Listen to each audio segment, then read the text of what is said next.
What if the beast has already come and we're living in a totally different part of time than we're led to believe? I mean, what if Jesus has already come back, not in the future, but in the past? What if that's the case and nobody told us? Pay attention, because things get wild. You see, in the year 64 AD, a massive fire tore through Rome, and for 6 days, flames took over the city, and it finally stopped all of a sudden, and then randomly, it started up again 3 days later. 9 days total. The whole empire was shaken. People started whispering, did the emperor do this? And Nero, the emperor, instead of proving he didn't start the fire, he blamed a small group of people that most people already didn't like, the Christians. He tortured them, executed them, and turned their deaths into public entertainment. And here's what almost nobody knows. Nero persecuted Christians for exactly 42 months, from November of 64 AD until June 8th of 68 AD. So, Revelations 13:5 says, the beast was allowed to make proud claims which were insulting to God, and it was permitted to have authority for 42 months. That's quite the coincidence.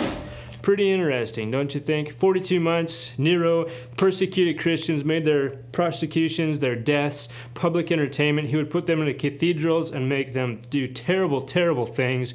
He would even dress up as a beast. That's where, in history, he became the beast. People of that time knew exactly what was happening because they had revelations and they were seeing it with their own eyes exactly what was going on. And this lines up exactly as to what to expect with the beast when he would come.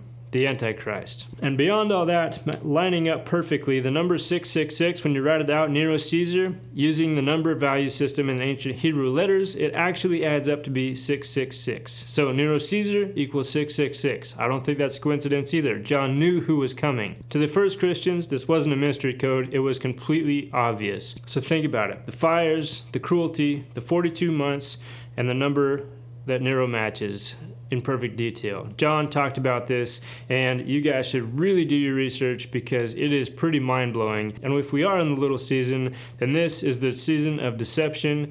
And I do believe, after my own research, I have done a ton of research on this. I also went to 4 years of seminary and know how to do proper exegesis on scripture. So if that's true, what is this mark of the beast that people couldn't buy or sell without?